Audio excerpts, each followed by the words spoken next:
Populasi, sampel, dan teknik sampling part 2.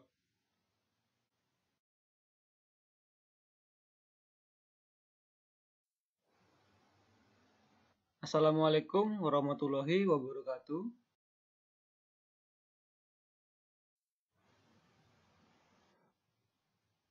Pada video kali ini akan membahas tentang teknik sampling.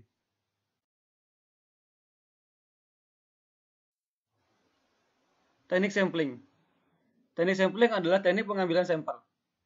Terdapat berbagai teknik sampling untuk menentukan sampel dalam penelitian. Teknik sampling pada dasarnya dapat dikelompokkan menjadi dua, yaitu probability sampling dan non-probability sampling. Selain itu, aspek cara memilih dalam teknik sampling dibagi menjadi dua, yaitu sampling with replacement dan sampling without replacement.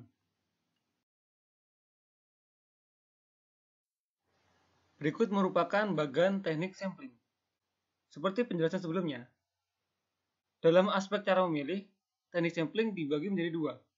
Yang pertama, sampling with replacement. Yang kedua, sampling without replacement. Kemudian, dalam dasar pengambilan sampel, teknik sampling dibagi menjadi dua juga.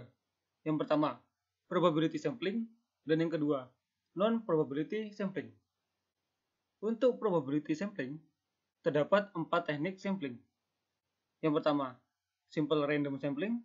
Yang kedua, proportionate stratifier random sampling. Yang ketiga, disproportionate stratifier random sampling. Yang keempat, cluster sampling atau area sampling. Lalu kemudian untuk non-probability sampling, terdapat 6 teknik sampling. Yang pertama, sampling sistematis. Yang kedua, sampling kuota. Yang ketiga, sampling incidental. Yang keempat, sampling purposive. Yang kelima, sampling jenuh. Yang keenam, sampling snowball.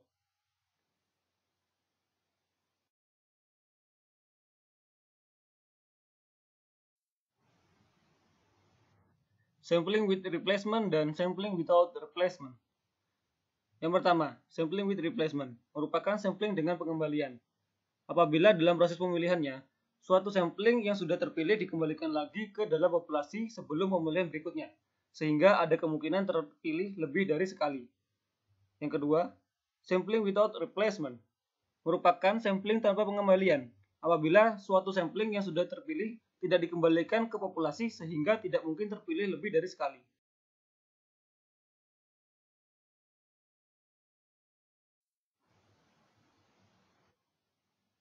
Probability sampling.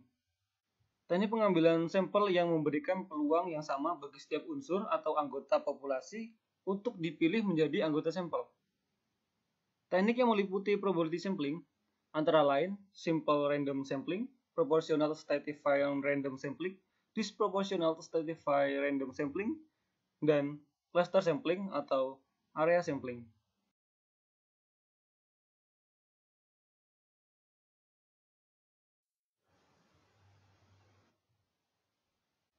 Simple random sampling. Pengambilan anggota sampel dari populasi dilakukan secara acak tanpa memperhatikan strata yang ada dalam populasi. Teknik ini dilakukan bila anggota populasi dianggap homogen. Pengambilan sampel acak sederhana dapat dilakukan dengan cara undian, memilih acak, dan sebagainya.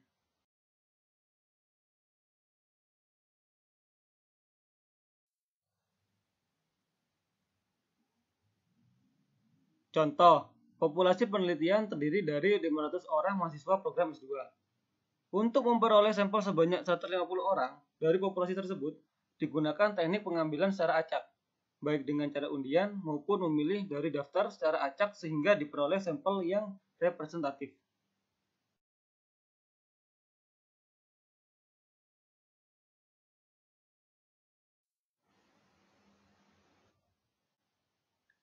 Proportion stratified random sampling. Teknik ini digunakan bila populasi mempunyai anggota atau unsur yang tidak homogen dan berstrata secara proporsional.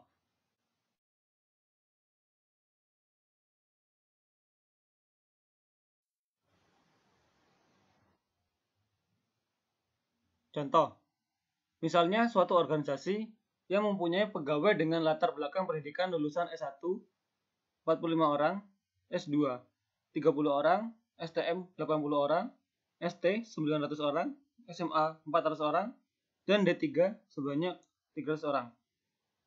Jumlah sampel yang harus diambil meliputi strata pendidikan tersebut yang diambil secara proporsional jumlah sampel.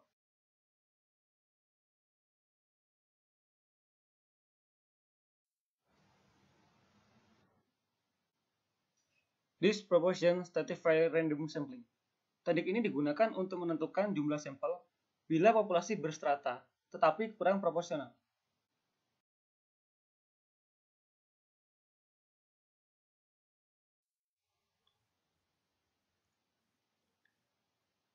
Contoh, jika pegawai dari PT tertentu mempunyai 3 orang lulusan S3, 4 orang lulusan S2, 90 orang lulusan S1, 800 orang lulusan SMA, dan 700 orang lulusan SMK, maka 3 orang lulusan S3 dan 4 orang lulusan S2 diambil semuanya sebagai sampel.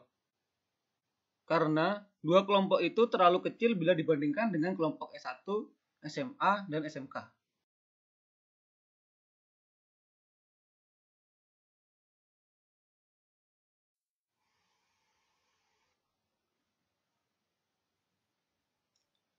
Cluster sampling. Teknik sampling daerah digunakan untuk menentukan sampel bila objek yang akan diteliti atau sumber data sangat luas. Misalnya, penduduk dari suatu negara, provinsi, atau kabupaten.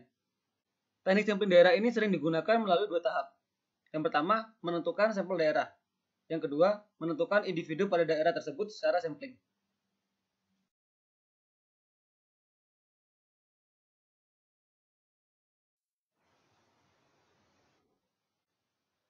Contoh, misalnya di Indonesia terdapat 34 provinsi, dan sampelnya akan menggunakan 17 provinsi. Maka pengambilan 17 provinsi itu dilakukan secara acak. Tetapi perlu diingat, karena provinsi-provinsi di Indonesia itu berstrata, maka pengambilan sampelnya perlu menggunakan stratifier random sampling. Selain itu, teknik cluster sampling ini melalui 2 tahapan, yaitu tahap pertama menentukan sampel daerah, dan tahap berikutnya menentukan orang-orang yang ada pada daerah tersebut.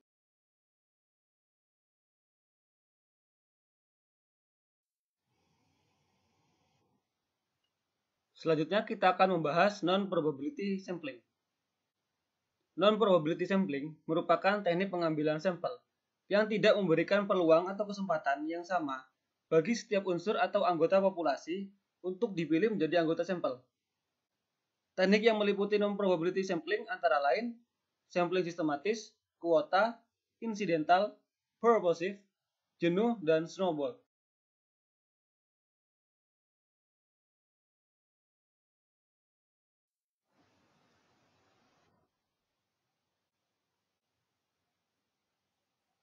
Sampling sistematis.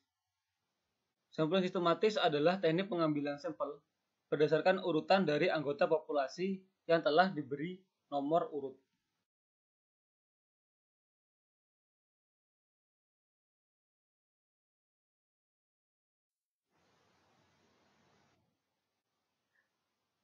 Contoh, misalnya anggota populasi yang terdiri dari 40 orang. Dari semua anggota itu diberi nomor urut, yaitu nomor urut 1 sampai dengan 40. Pengambilan sampel dapat dilakukan dengan berbagai macam cara. Contoh, mengambil nomor ganjil saja, genap saja, atau kelipatan dari bilangan tertentu, dan sebagainya.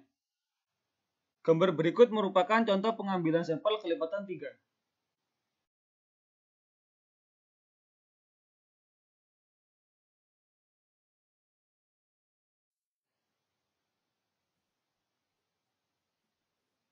Sampling kuota. Sampling kuota adalah teknik untuk menentukan sampel dari populasi yang mempunyai ciri-ciri tertentu sampai jumlah kuota yang diinginkan.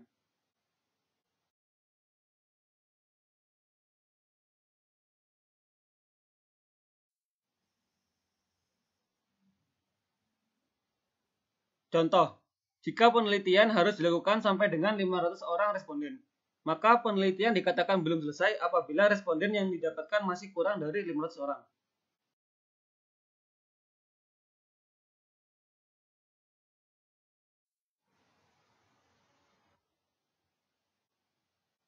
Sampling insidental. Teknik ini adalah teknik penentuan sampel berdasarkan kebetulan atau insidental, yaitu siapa saja yang kebetulan bertemu dengan peneliti maka bisa digunakan sebagai sampel bila orang yang ditemui cocok sebagai sumber data.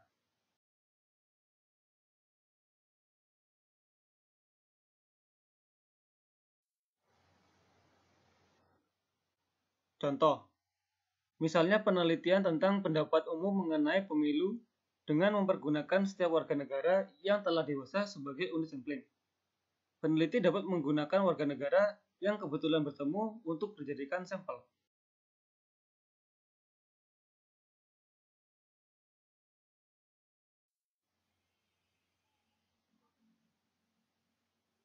Sampling purposive. Teknik ini adalah teknik penentuan sampel dengan pertimbangan tertentu. Sampel ini lebih cocok digunakan untuk penelitian kualitatif atau penelitian-penelitian yang tidak memerlukan generalisasi.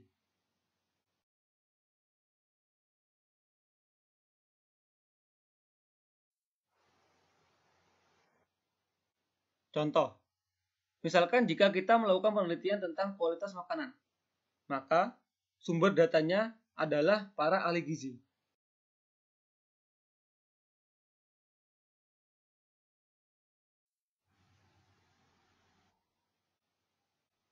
Sampling jenuh atau sampling total.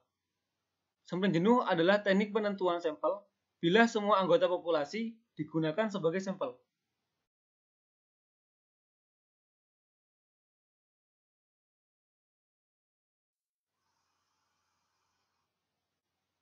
Contoh, akan diteliti mengenai tingkat motivasi belajar mahasiswa Tadris Matematika IAIN dalam mata kuliah Statistik Pendidikan. Peneliti menentukan sampel dengan mengambil seluruh mahasiswa Tadris Matematika IAIN aktif sebagai sampel penelitian.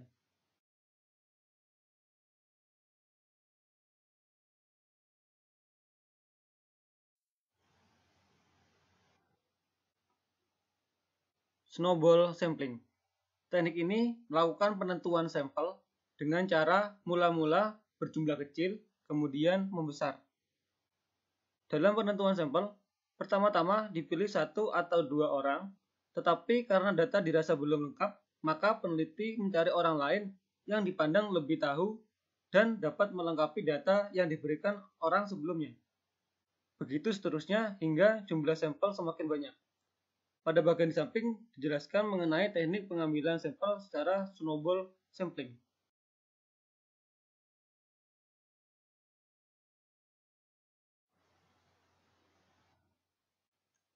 Contoh, akan diteliti mengenai pendapat mahasiswa terhadap pemberlakuan kurikulum baru di IAIN. Peneliti menentukan sampel awal 5 mahasiswa. Selanjutnya, masing-masing mahasiswa tersebut merekomendasikan mahasiswa lain yang dianggap lebih tahu dan dirasa mampu melengkapi data yang diperlukan. Begitu seterusnya, sehingga diperoleh jumlah sampel mahasiswa yang semakin banyak.